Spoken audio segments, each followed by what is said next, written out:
Então, hoje a gente vai falar das instituições, né, que ficou faltando falar mais detalhado delas lá na última aula, né? Então, a gente vai conhecer cada uma delas. Na prova de vocês vem perguntas muito simples sobre essas instituições. Então, por exemplo, a prova pode perguntar quem é o banco coordenador, né?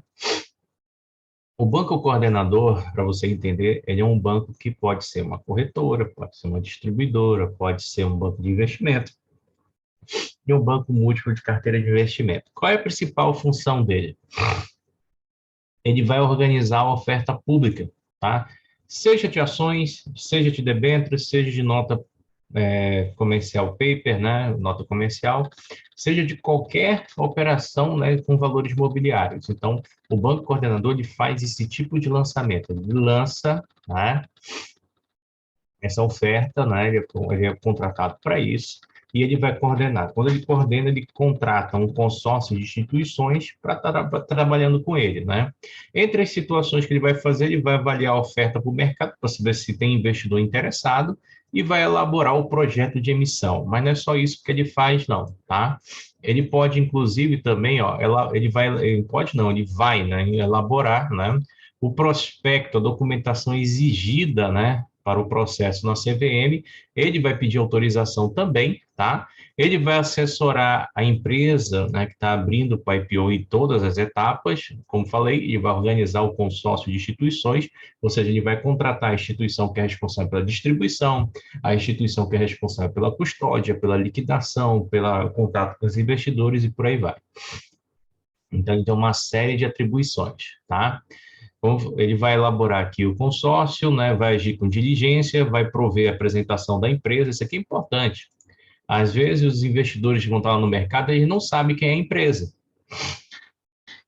A maior parte dos investidores que investem no Brasil são investidores internacionais, então eles não sabem quem é a empresa, eles não sabem como é que essa empresa se faz, né? E aí, o que que ele faz? Ele vai pegar, né, essa apresentação e vai dizer como é que essa empresa funciona, como é que é a parte de controle interno dela, qual é a parte necessária dela em relação a, como é que a gente fala? A questão de governança corporativa, tá? E depois vai fixar o procedimento do book building, né? O que que é o book building? É a faixa de oferta ou a faixa de preço em que a ação será colocada no mercado, será vendida no leilão. Então, ele vai fazer isso também, tá?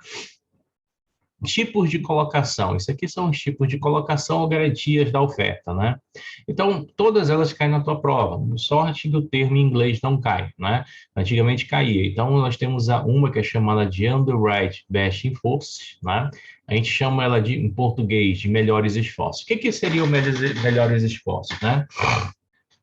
Deixa eu te explicar de uma forma mais fácil.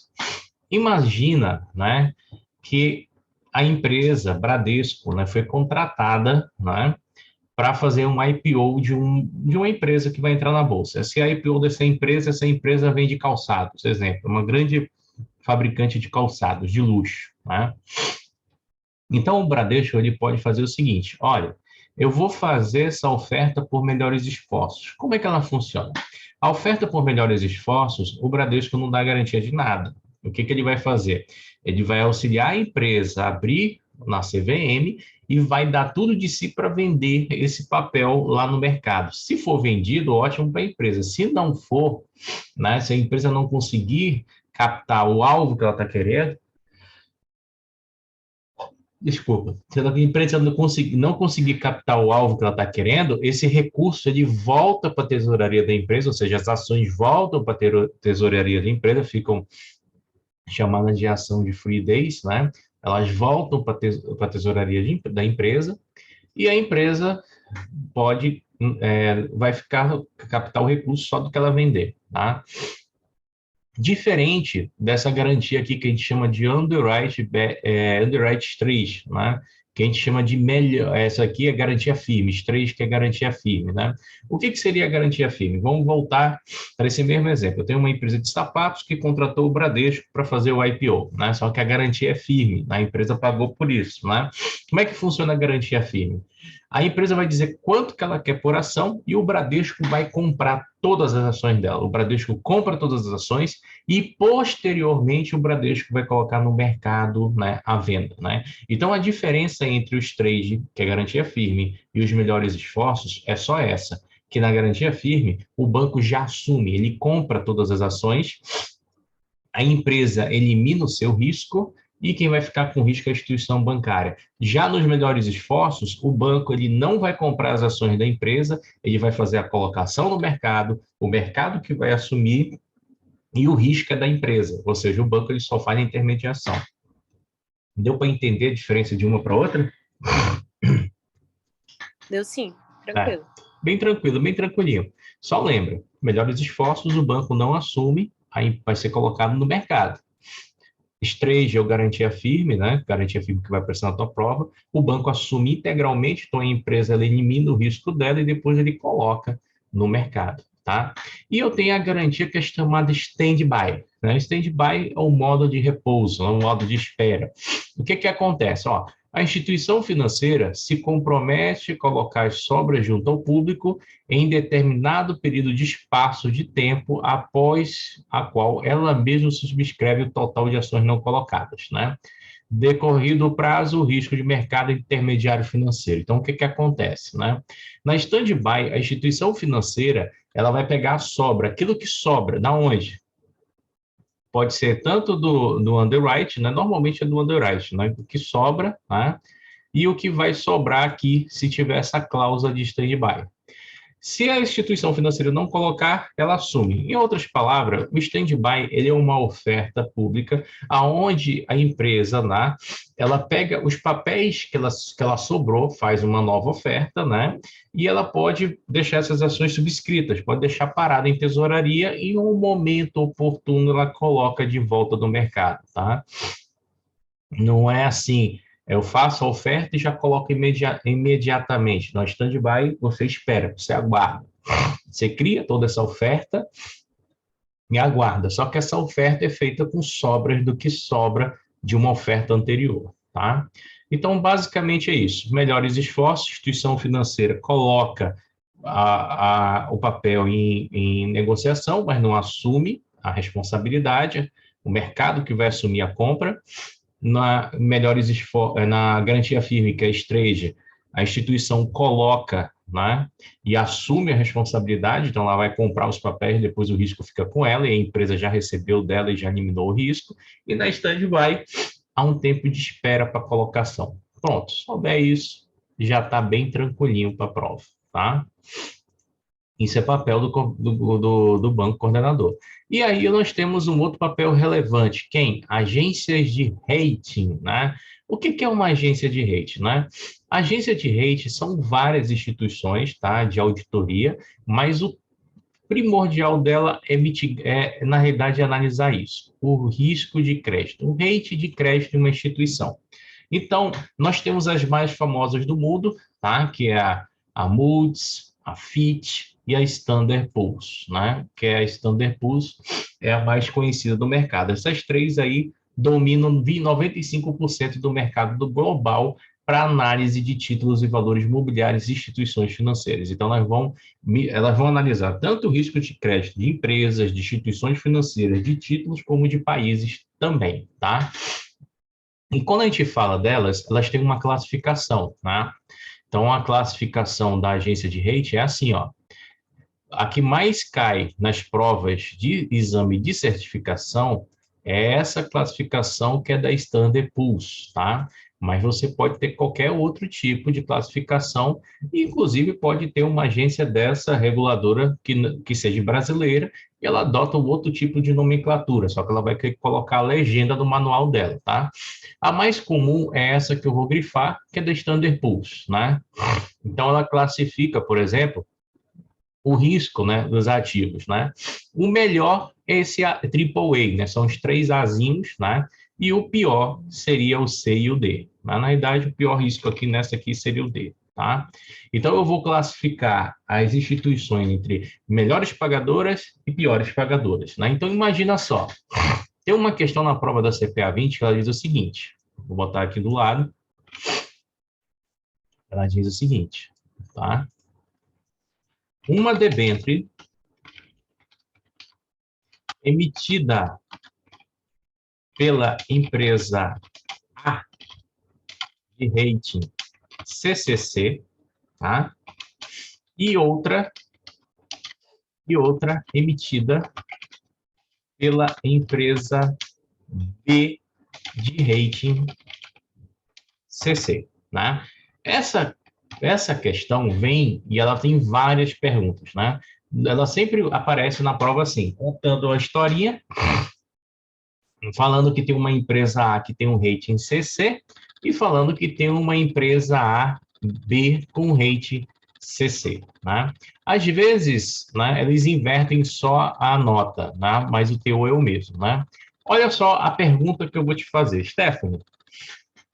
De acordo com esse parágrafo, tá? Que eu estou dizendo que tem uma empresa A com rating CC e uma empresa B com rating CC duas vezes, né? Qual é a que paga maior juros? Maior juros seria a, a empresa A. Não. Olha só. Vamos analisar o seguinte. Eu disse para ti que o melhor é esse aqui, né? Triple A, né? E se for descendo, vai piorando a situação, certo? Se for Isso. descendo, vai piorando a situação. Quando eu chego aqui no C, se eu for analisar só o grupo C, olha só, o melhor é o que tem as três letras. Quando eu vou descendo, o pior vai ser aquele que tem uma letra, né? Então, o pior do C seria esse, né? Como a questão do problema está te dizendo o seguinte, ela te afirma, né? A empresa A tem um rating CC, então ela está aqui em cima, né? E a empresa B tem um rating que tem 2,6, né? Então ela está aqui embaixo, né? Aquela que tiver a pior nota é a que paga o maior juros, porque lembra que eu falei para você do risco de crédito? O risco de Ah, crédito sim. ele tem que te dar uma contrapartida. Quanto maior o risco, maior tem que ser os juros da operação. Então, aquela que vai me pagar o maior juros será a empresa B, tá? Deu para Entendi. entender? Né? Uhum. Mas tem outras perguntas. Tem perguntas que falam bem assim, ó. Qual é a empresa que tem o maior risco de crédito? Vai ser a B de novo. Né? Tem pergunta que pode perguntar assim, qual delas paga o menor juros? Vai ser a letra A, porque tem um risco menor do que a CC. Então, tem várias perguntas nessa conotação. O que vai pegar é você lembrar dessa classificação do rating, né? Na verdade, basta você lembrar que começa em AAA, né? Vai para 2A, desce para A, depois vem B, 3B, 2B, B, C, CC, CC e C, né? Lembrando que o pior vai ser o pessoal que está no C, tá? É dessa forma que vem na prova. Algo bem simples, nada muito complicado, tá? Nada bem complicado, né? Esse cara nós já falamos muito, que é o agente fiduciário ou agente de notas, né? Nós falamos que ele é muito presente na questão das debêntures e que esse cara ele vai atuar, né, com responsabilidade, né, para proteger o interesse dos debenturistas acerca dos prejuízos causados, né, pelo agente do papel, né?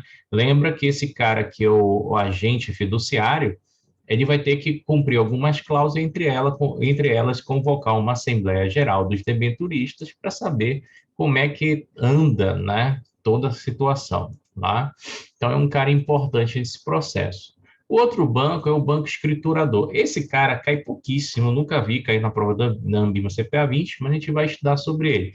Ele é chamado de agente escriturador, está sempre ligado à empresa emissora de ações ou debêntures. O que esse cara vai fazer? Cadastro dos investidores. Então, quando eu compro uma debênture, quando eu compro uma ação, essa ação, essa debênture vai para o meu nome, né? E lá eu vou ter lá um cadastro, né? Vai ter esse cadastro vai ser repassado para a Receita Federal e eles vão saber que eu tenho ações daquela empresa, tá? Ele vai trabalhar com escrituração legal, transferência de titularidades, né? Realizados no mercado de balcão. Exemplo, Paulo comprou uma debênture e vendeu. Stephanie comprou. Então, essa transferência de titularidade da minha venda da debênture para compra, para sua compra, ele vai fazer essa operação também, esse registro, né? A mesma coisa que ele vai trabalhar com a conversão de ações, né, no caso de debêntures conversíveis, né, e a emissão de ativos. Então, lembra, tem uma debênture lá, né? Essa debênture permite a conversão em ações, né?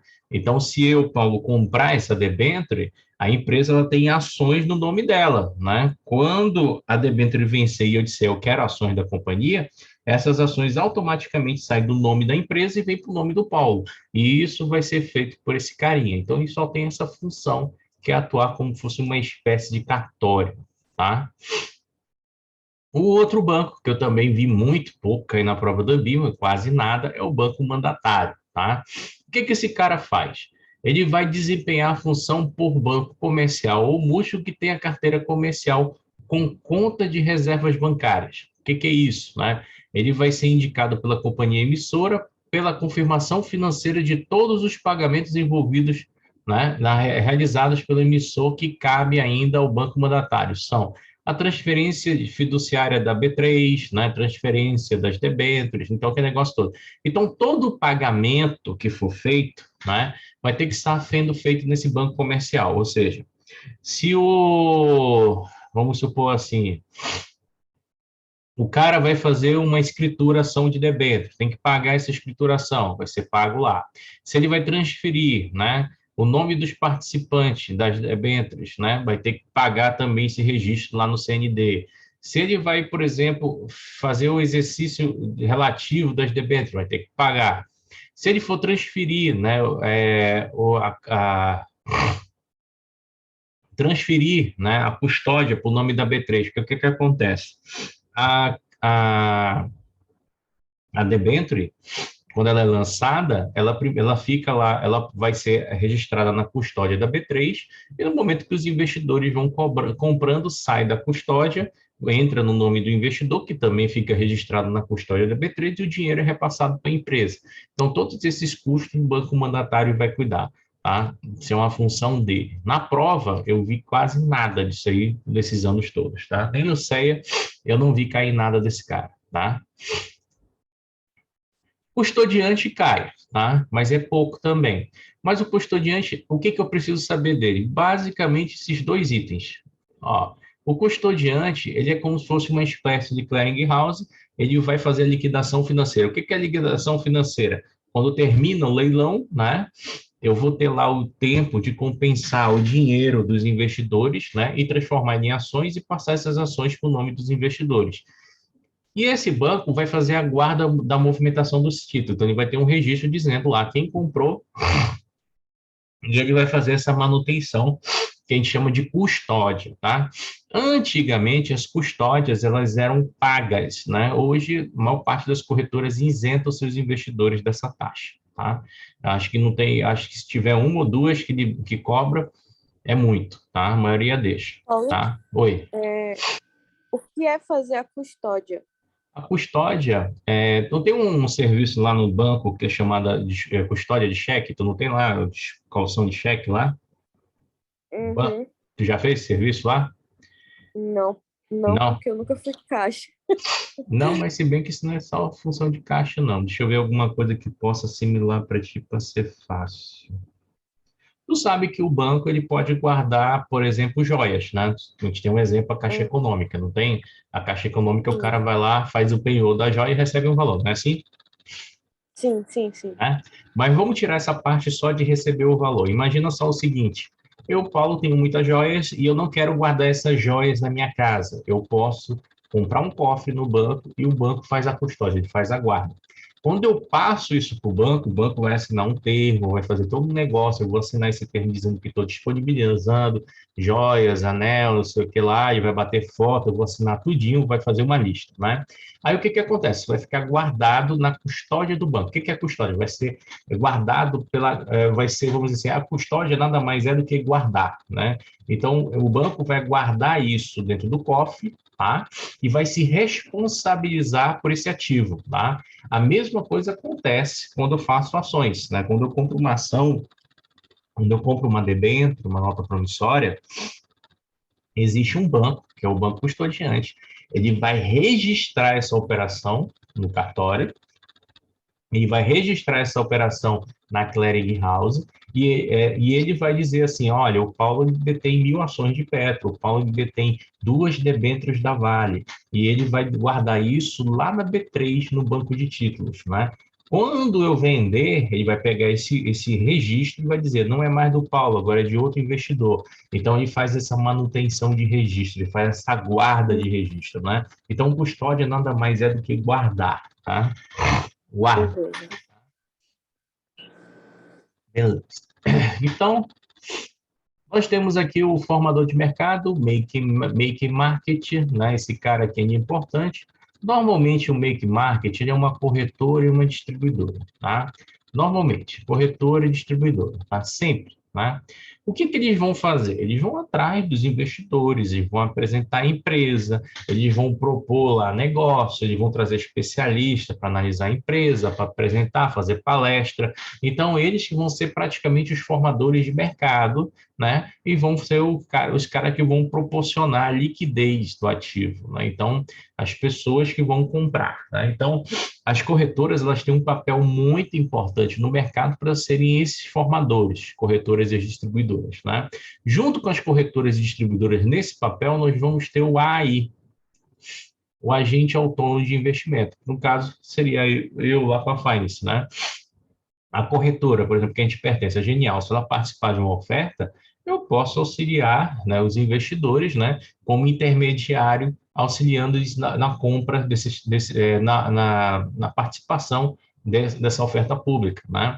E aí, posteriormente, quando esse ativo for leilão, né, auxiliar eles na compra, né? Eu já participei de vários IPOs com vários investidores da Finance, né? IPO da Vivara, a IPO da Aeres, né? Oferta da Petrobras, né? Subsequente, ofertas de fundos imobiliários, isso é mais que eu faço com muita frequência. Então, eu tenho uma certa frequência em atuar com essa turminha, né? E é legal, é divertido, porque você vê o mercado como ele é, né? A gente sai um pouco da teoria e vai para a prática, né? A teoria, ela é muito abrangente, né? Porque ela vai interpretar vários pontos de vários profissionais, né? Vários pontos de vista de vários profissionais que atuam no mercado, né? Aí você lá na ponta você tem o seu, né? E é legal. É uma coisa, é uma experiência interessante, tá? Eu tenho o banco liquidante, esse banco liquidante, né? A instituição financeira responsável, né? Por prestar o serviço de liquidação financeira das operações registradas no sistema, né, de distribuição de títulos ou no CND. Toda vez que eu falo liquidação financeira, Stephanie, troca de dinheiro. Então, se eu participei no IPO, na oferta pública, né?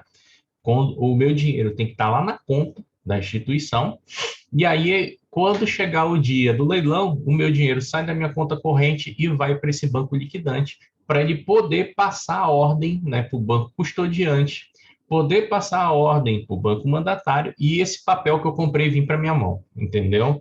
Então, tem uma série de gente que vai atuar, né, nesses intermediários para poder ser registrada uma oferta, né?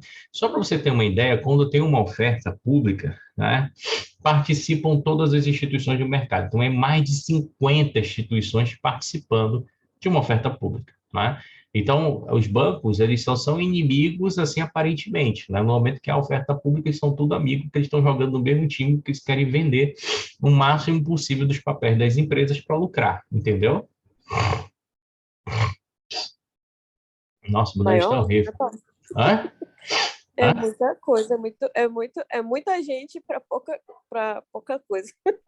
É muita gente e é muita coisa, é muito processo, é muita coisa de garantir, mas isso tem um motivo, tá?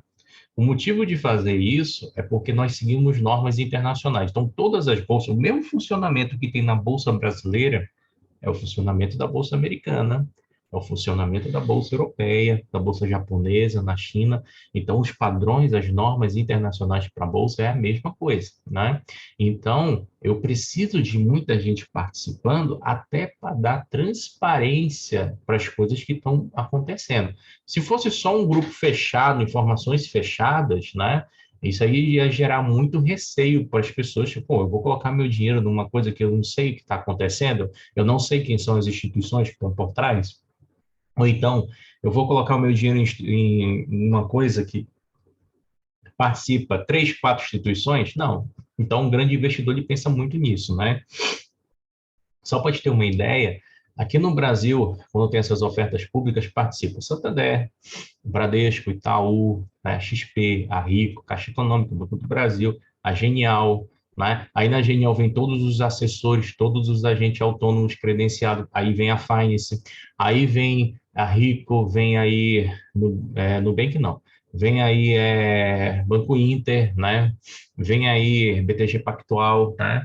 Das instituições conhecidas aqui no Brasil, né? Fora as outras corretoras que são desconhecidas, mas funcionam também. Por exemplo, a Nova Futura, que é uma corretora, é a corretora mais antiga do Brasil, uma das mais antigas, Nova Futura. Aí vem o pessoal da Warren, né? Então tem várias corretoras. Aí depois, né? Ainda junto com essa turma participam os bancos internacionais, que tem banco internacional que tem instituição aqui, por exemplo, JP Morgan, que é um dos maiores bancos do mundo, né? Você tem o Citibank, né? Você tem o Citigroup, você tem aí, deixa eu ver qual é o nome daquele negócio, o BS é uma das maiores instituições internacionais que participam no Brasil, né? A Ideal, né? Você vai ter a corretora Clear também. Então, você vai ter uma série de pessoas que vão participar. A gente, às vezes, a gente fica limitado, achando que o mercado só é Bradesco, Itaú, Santander, Banco do Brasil e Caixa Econômica. Depois a gente descobre que o mercado tem tanta instituição financeira que você fica tonto, entendeu? É muita instituição financeira que tem no Brasil. O Brasil é um poço de instituição financeira porque o pessoal aqui deixa as instituições financeiras com juros, né? O brasileiro não guarda dinheiro, o brasileiro gasta. Né? E essa nova invenção que veio com o PicPay, né, de você poder parcelar o Pix, né, igual cartão de crédito, né, o Pix virou cartão de crédito, vai ter um monte de gente engarrafada aí depois, devendo Deus e o mundo aí. Eu não vi no Bradesco e nem no Itaú, mas o Santander já está fazendo. Eu já vi Banco do Brasil também. O Santander é novo, eu não sabia. Né? Mas aí daqui a pouco... Ele fez a propaganda e aí eu vi pela propaganda acho que mês passado. Só que eu vejo assim, isso vai dar um BO. Porque as pessoas não têm, né, o hábito de guardar dinheiro. O brasileiro só tem hábito de gastar, né? E assim, todo mundo que eu estou falando, eu estou avisando, gente, guarda dinheiro, guarda dinheiro. Por que guardar dinheiro? Porque a crise do Covid ainda não acabou, ainda tem muita coisa acontecendo. Por exemplo, a gente está com a China fechada, tem 500 mil navios que estão esperando ancorar na China para descarregar carga e pegar carga, e os portos da China estão todos fechados. A China está toda de quarentena. Tem um novo vírus, uma nova cepa, 20 mil de pessoas que ficam doentes todo dia. Então, o pessoal lá está agoniado, entendeu? Ainda não teve o reflexo disso para cá. Né? Quando chegar e começar a faltar alumínio, ferro, né, cimento, começar a faltar medicamento, começar a faltar comida, né, aí as pessoas vão acordar, pô, tem uma outra crise, entendeu? Então, isso que está acontecendo para ti, que eu estou falando, é fato real, é agora, né? E junto com isso está a guerra da Ucrânia, né? O brasileiro ele tem que começar a se despertar, né? Então, é lá. Paulo, mas sabia que esse negócio aí da China, antes de eu entrar no Bradesco, eu estava numa empresa de logística, que era a Quenago. Uhum. E Xangai já estava fechado, porque eu estava fazendo os contratos juntamente com eles. Xangai já estava passando por uma crise, só que era mais oculta. Como a gente era de logística e depende dessas embarcações, né? Era 2019, é? 2019 eu já sabia. Não, ano passado isso. Ah, mas ano passado a gente já sabia. Ano passado estava em pandemia. Pô. Só Ano passado que em pandemia. Estavam com uma crise que tinha 2 grandes cidades fora Xangai de distribuição que estavam fechadas, completamente fechadas, não tinha como entrar nisso aí. Eu já sabia disso. E agora é pior, porque agora tá Xangai, Shenzhen, tá lá os principais portos, as cidades portuárias estão fechadas, né? Então você tem um problema sério. Né?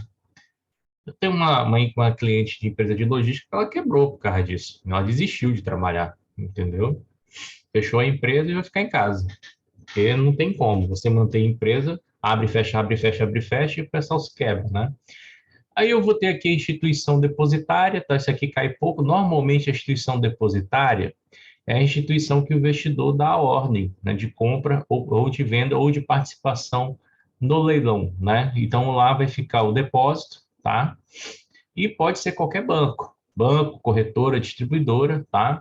Por exemplo, se você tem uma conta no Bradesco, o Bradesco participa, tu vai lá, dá ordem pela corretora, puxa da tua conta corrente. Se tem lá comigo, dá ordem na conta da corretora, a corretora puxa. Então, tem várias, a instituição depositária é aquela que você vai depositar o recurso para participar, né? Bem simplesinho mesmo, tá? E aí nós temos aqui as notas promissórias, que é um outro instrumento de renda fixa que é emitido por empresas SAs. Só que tem um detalhe. Eu falei para vocês na última aula que a gente teve, que as debêntures elas são obrigatórias, são obrigatoriamente, elas necessitam de um registro na CVM para poder ser feita a emissão. A nota promissória não, ela não exige um registro. Tá? Ou seja, eu não vou fazer um prospecto, eu, instituição financeira, mandar para a CVM e pedir para a CVM autorizar a emissão da nota promissória. Né? Na realidade, eu vou só mandar para a CVM, né, uma solicitação e um aviso que eu vou emitir nota promissória. Por que não funciona dessa forma como funcionam as debêntures? Porque a debênture, como é um título de investimento e tem prazos maiores, né, então, a CVM pede uma série de urgências, né? Mas a nota promissória é um título para giro de caixa, giro rápido de dinheiro. Então, não pode demorar muito, porque a empresa pode estar sufocada, não está precisando girar o caixa, comprar matéria-prima, pagar fornecedor. Então, ela vai precisar de dinheiro rápido. Então, a CVM permite com que ela faça isso direto com um banco de investimento ou com uma corretora, tá? E as notas promissórias, né? Elas têm prazos, né, de 180 dias até 360, tá? Então, a CVM não vai exigir prospecto para notas promissórias com prazo menores do que 180 dias, tá? Isso ela não exige, tá? Paulo, eu confundo muito notas promissórias com debêntures. E tu já sabe disso há muito tempo, toda vez que tu me fala. Só que a debênture, lembra que a debênture é um título de longo prazo. A nota Uhum, promissória é um título de curto prazo. Na prática, as duas são títulos de dívida, são praticamente a mesma coisa, tá? Só que o que vai uhum. mudar são os vencimentos e o risco, né? E uma outra Beleza. coisa que vai mudar é o seguinte, tá? Então, vamos recapitular aqui, vamos ver os 3 pontos que é diferente entre nota promissória e debênture. Primeiro, o risco, né? Quando a gente estudou debêntures, a gente viu que tinha garantias, lembra? Real, flutuante, pirografária, subordinada, né? Lembro. A nota Uhum. promissória não tem nenhum tipo, tá? Nem de cartório, nem FGC, nada, tá? Segunda coisa que é diferente de uma nota promissória para debênture, os prazos, tá? A debênture só tem uma, que é de curto prazo, que é de 30 dias, tá? Quase todas as emissões de debêntures no mercado é igual a um ano ou superior a um ano, tá? A nota promissória, eu tenho emissão de 180 dias e 360, tá? A debênture, ela é emitida para qualquer tipo de investidor, pessoa física, pessoa jurídica, investidor qualificado e profissional. A nota promissória, ela não é para qualquer investidor, apenas investidor qualificado e profissional. Então, o investidor pessoa física comum não consegue investir nisso aqui, tá? Lembrando que o risco disso aqui é extremo, tá? Então, essa é a diferença. Na prática, são dois títulos de dívida. O investidor está emprestando dinheiro para o banco, ou para o banco não, para a empresa, né? E continua aquela regra. Banco não pode emitir, instituição financeira não pode emitir debênture, também não pode emitir nota promissória, tá? Então, a nota promissória, ela vai ser emitida, tá? Nessa situação, tá? Elas não admitem séries, como é feito nas debêntures, por exemplo, quando eu emito a nota promissória, eu emito uma, eu não posso ficar emitindo várias notas promissórias com uma mesma finalidade, como a debênture faz. Aqui não pode, tá? Eu tenho dois tipos de nota. Eu tenho uma, né, que ela é emitida apenas para empresas SAs do tipo fechada, né? Ela vai de 30 dias até 180 dias, né? Só companhias de capital fechado podem emitir essa nota promissória, tá? Mas eu tenho uma outra nota promissória, que ela vai do mínimo 30 dias ao máximo 360. Essa daqui, apenas as empresas de capital aberto, as empresas SAs abertas. Então, lá, empresa SA fechada, mínimo de emissão, 30 dias, máximo 180. Empresa aberta, Mínimo 30, máximo 360, tá? Quando eu falo da nota promissória, assim como a debênture, ela não é negociada na bolsa, é negociada no mercado de balcão, fora da bolsa, tá? Mas a custódia é feita na B3, tá? Na parte de títulos privados, onde era a CETIP. Então, lá você vai ter a custódia, tá? Então, basicamente é isso. Eu uso para fazer giro de caixa, financiar a empresa no curto prazo, pagamento de fornecedores e compra de matéria-prima, tá? Não tem garantia real, como eu falei para ti, não tem nenhum tipo de garantia. As notas promissórias, elas podem ter juros pré, juro pós, tá? Podem ser atreladas a CDI, Selic, aquele negócio todinho, até mesmo índice de preço, tá? E isso elas podem ser atreladas, tá? É igual como é a debênture, pode pagar qualquer tipo de juros, tá? Vai ter o rating de crédito, tá? E basicamente o imposto da nota promissória é reduzido, né? Aquela nota promissória de empresa fechada, né? Ela vai ter até 180 dias, então ela vai ter lá 22,5% de imposto de renda no resgate. E se ela for de empresa SA aberta, ela vai de até 360 dias vai ter 20% de imposto, né? O investidor pode vender no mercado secundário, mas dificilmente ele vai encontrar liquidez, mas se conseguir vender e for antes de 30 dias, ainda paga o IOF, tá? Então, basicamente é isso. Então, mexe na tua cabeça o seguinte, nota promissória e debênture, são dois títulos de dívida, ponto. Os dois são emitidos por empresa SA, ponto. Diferença, nota promissória, curto prazo, debênture, longo prazo, né? Outra diferença, nota promissória, normalmente não precisa de autorização da CVM, debênture obrigatório, né? Outra diferença que você vai ter, né? A debênture, qualquer investidor investe, nota promissória tem que ser qualificado ou profissional, tá? Então, essa é uma regra. Risco, né? A nota promissória tem mais risco do que a debênture, né? A debênture ainda tem garantias, a nota promissória não tem nem garantias e nem FGC, tá? Então, basicamente é isso. Tranquilo? Bom, como a Ju não está aqui com a gente, eu já Tranquilo. falei coisa pra cacete, eu estou pensando em dar uma pausa por aqui, tá? Paulo, Oi. o IOF, quando a gente vai fazer a retirada, né? Como que a gente vê a porcentagem dele? Tem algo que é fixo ou não? Tem. Mas o IOF, eu não quero que tu confunda ele com o IOF do empréstimo, tá? O IOF do empréstimo é Tá. uma coisa e tem o IOF dos investimentos. E como é que ele funciona? Tem uma regrinha que eu inventei, depois vários professores fizeram, né? O IOF seria mais ou menos assim, pensa assim, percentual e dias. Vamos pegar essa regra aqui, dias, tá? Então, olha só, eu tenho 100% no dia zero, tá? Depois eu vou ter 86% no dia 1. Como é que funciona essa regra? Né? Como é que funciona essa regra? Vamos lá. Toda vez que o percentual terminar em zero, tá?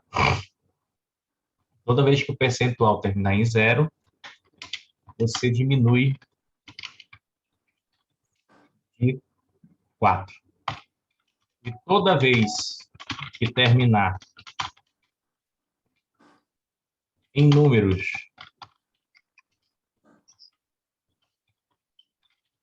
diferentes de zero, você diminui. Como funciona isso? Então, olha lá. Deixa eu pegar um pincelzinho aqui, vamos entender. Então, você tem aqui, ó, o dia zero, eu digo sim para você que é 100%, certo? Como é Uhum. que eu vou saber quanto é que é o IOF do dia 1? Tá? Que vai começar a história de tudo, né? Lembra que eu falei para você, se o percentual terminar em zero, 100 não termina em zero, eu vou diminuir por 4, né? Eu Tá. botei 86 ali, mas não é 86, é 96, tá? Então, vou voltar aqui, 96, certo? Aí eu vou para o dia 2. Eu quero saber o IOF do dia 2. Eu não sei o IOF do dia 2. Tá? Como é que eu vou saber? Tá? Lembra que no dia 1 ele terminou em 6. 6 não é Uhum. diferente de zero? Então, eu vou diminuir Sim, por 3, -3. né? Uhum. Então, a gente vai voltar lá, né? E aí eu vou botar aqui 93%, né? Uhum. Certo? E aí eu vou para o próximo dia, né? Para o dia 3, né? O dia 3, olha só, o dia 2 foi 93%, ainda é diferente de zero, então eu vou diminuir por 3. 3, E aí vai ficar 90, né? 90. 90. Aí, como é que eu vou saber o dia 4? O dia 4, olha que 90, que Vai foi o dia dividir 3, por terminou 4. por zero. Vou diminuir por 4, então fica Uhum. 86, certo?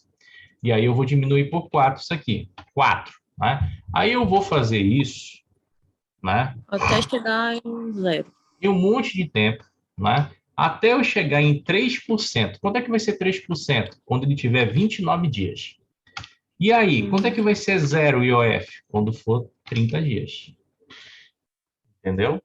Então, essa Entendi. regra, eu chamo ela de 4-3-3. Ela começa assim, né? 4-3-3, igual futebol. Olha lá. Uhum. Observa lá. Menos 4 quando dá zero, menos 3 quando o número for diferente de zero, menos 3 voltou para zero de novo. O que, que eu faria? Menos 4. Depois menos Uhum. 3, depois menos 3 e vai embora até zerar. Entendeu? Entendi. No dia 30 vai ser zero. Foi dessa forma que eu encontrei uma forma mais simples de decorar essa tabela, né? Agora tem o seguinte, aproveitando o teu gancho de pergunta, já fica gravado aqui também para a Juliana, né? Como que eu calculo a base de cálculo correta para o meu imposto de renda sobre investimentos, né? Lembra o seguinte, todo investimento tem IOF, tá? Só que nas ações, renda variável, o que é renda variável? Ações, derivativos, fundos imobiliários, né? Essa turma, o IOF, a alíquota é zero, não quer dizer que seja isento, ele está lá, é zero, tá? Então, cuidado com isso, tá? Então, como é que funciona? Imagina que o cara fez 1.100 de lucro num CDB, tá? O lucro dele foi R$ 100, né? Ele tinha 1.000, botou, tinha R$ 100, tá? Esse CDB tem 29 dias, ele vai resgatar. Saúde. Ele vai resgatar, né? Quanto é que é o IOF de 3 dias, né? É de 29 dias, é 3%. Então, tu vai tirar 3% de 100, dá R$ 3, né? Aí vai Uhum. sobrar uma base de cálculo de R$ 97. Primeiro você diminuiu o IOF, né? Agora você vai diminuir o imposto de renda, né? Eu vou tirar o imposto de renda sobre 27, né? Como é menos de 29 dias, eu vou tirar 22,5, tá? Só para nível de curiosidade, quanto é que vai dar aqui? Deixa eu ver aqui.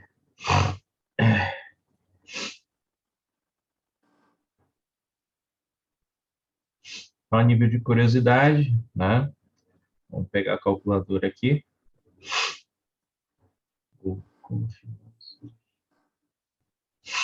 Nossa, meu nariz está horrível hoje. O meu também, mas eu acho que é o clima. Tem um É, problema de meia rinite. poeira.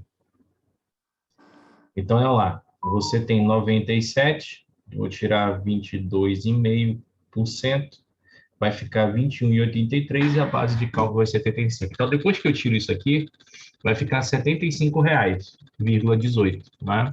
Aí, qual foi o lucro líquido que o cara teve? Lucro líquido. O que é lucro líquido? É quando você tira todos os impostos. O lucro bruto é dele esse aqui, ó. Bruto. O bruto é isso Uhum. aqui.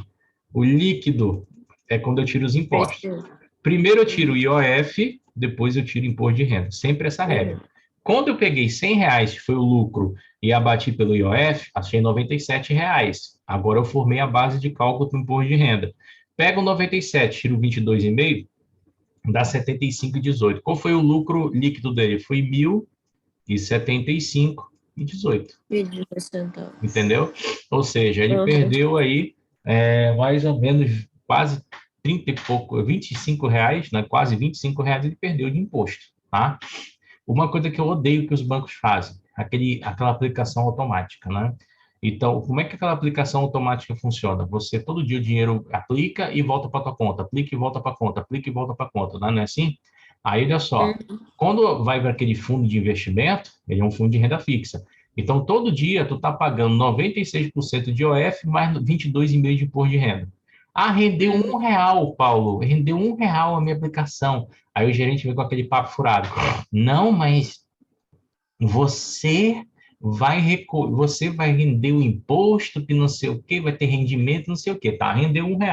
Eu vou tirar 96% de R$ 1. 96%, né? 96% de R$ 1 dá 96 centavos. Então, o cara só teve de lucro 4 centavos. Aí vem o imposto de renda, 22,5, tá? Hum. Aí eu vou tirar 22,5, né, de 4. 22,5 de 4. O cara, ele vai ter de ganho 0,009, né? Ah, pô, o cara aplicou R$ 1.000. Foi R$ 1.000 que ele aplicou. Tá bom, R$ 1.000, um dinheiro maior, né? Mais volume, né? Aplicou R$ 1.000, né?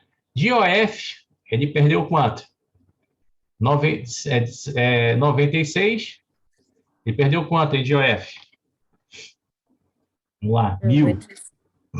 96%. Se ele tivesse rentabilidade de R$ 1.000, ele tinha perdido 960, né? Só ia sobrar quanto para ele aí? R$ 40, certo? Aí dos R$ 40, 22,5%, né? Opa, R$ 40, 22,5%, vai dar 9. Ah, Paulo, só ganhou R$ 9. Cadê o resto do dinheiro? O governo levou, né?